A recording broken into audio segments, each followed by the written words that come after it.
अक्सर ऐसा होता है कि हर स्टूडेंट अपनी एग्जाम नज़दीक आते ही सब कुछ अच्छे से याद कर लेते हैं, सब कुछ पढ़ लेते हैं, लेकिन जैसे ही एग्जाम देने की बारी आती है तो वे एग्जाम सेंटर पहुंचते ही एंड टाइम पर आधा भूल जाते हैं। फिर लाख कोशिश करने के बावजूद भी कुछ याद नहीं आता है और ऐसे में उनके द्वारा किया गया सारा मेहनत बेकार हो जाता है।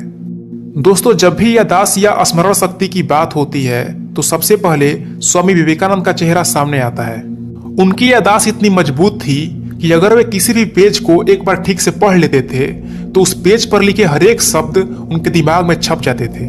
आज मैं आप सभी को स्वामी विवेकानंद के स्मरण शक्ति के बारे में, उनके जीवन से जुड़ी एक ऐसी घटना के बारे में बताने वाला हूँ जिसको जानने के बाद आप भी अपने मेमोरी पावर को कई गुना बढ़ा सकते हैं। बात उस समय की है जब विवेकानंद अपने गुरु भाई के साथ यात्रा पर गए हुए थे। स्वामी जी को पढ़ना बहुत अच्छा लगता था। उन्हें जहां भी अच्छी किताबें मिलती थी तो वे उसे अवश्य पढ़ते थे।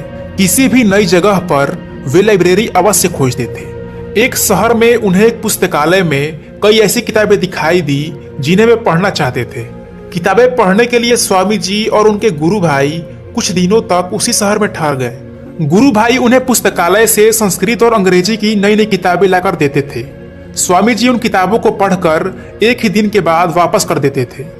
कई दिनों तक ऐसा ही चलता रहा। लाइब्रेरियन ये सब देखकर हैरान था। उसने स्वामी जी के गुरु भाई से पूछा कि क्या आप इतनी सारी नई नई किताबें केवल देखने के लिए ले जाते हैं? यदि इन्हें केवल देखना ही है तो मैं यूं ही यहाँ पर दिखा देता हूँ। रोज इतना वजन उठाने की क्या आवश्यकता है? स्वामी जी के गुरु भाई ने कहा, भाई जैसा आप समझ रहे हैं वैसा कुछ नहीं है। मेरे गुरु भाई इन सब किताबों को पूरी गंभीरता से पढ़ते हैं, इसके बाद ही मैं इन्हें यहाँ पर वापस करने आता हूँ। ये बात सुनकर लाइब्रेरियन ने कहा कि अगर आपकी बात सच है तो मैं उनसे जरूर मिलना चाहता हूँ। गुरु भाई ने स्वामी जी को लाइब्रेरी लेकर आने की बात कही। अगले दिन गुरु भाई स्वामी जी को लेकर लाइब्रेरी पहुंच गए। स्वामी जी ने लाइब्रेरियन से कहा कि महाशय, आप हैरान ना हो, मैंने न केवल इन किताबों को पढ़ा है बल्कि मुझे पढ़ा हुआ सब याद भी है। इतना कहते हुए स्वामी जी ने कुछ किताबें वापस की और उन किताबों के कुछ अंश पेज नंबर के साथ लाइब्रेरियन को सुना दिए। लाइब्रेरियन ये सब सुनकर चकित रह गया और उसने स्वामी जी से इतनी अच्छी याददाश्त का रहस्य पूछा। तो स्वामी जी ने कहा कि अगर पूरी एकाग्रता के साथ कंसंट्रेट होकर कुछ पढ़ा जाए तो पढ़ा हुआ लंबे समय तक याद रहता है, लेकिन इसके लिए एक और बात आवश्यक है कि हमारे मन की धारण करने की शक्ति अधिक से अधिक होनी चाहिए और ये शक्ति ध्यान और अभ्यास से आती है।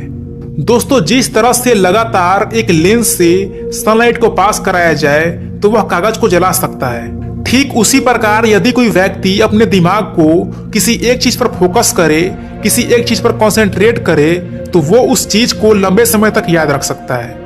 हमारे दिमाग में असाधारण और असीमित शक्तियां छुपी हुई है, परंतु हम जैसे लोगों का दिमाग अनेकों चीजों में बटा होता है। अगर हम अपने दिमाग को इतने कामों में लगाने के बजाय किसी एक काम पर लगाए तो हम अपने मेमोरी पावर को हजारों गुना बढ़ा सकते हैं।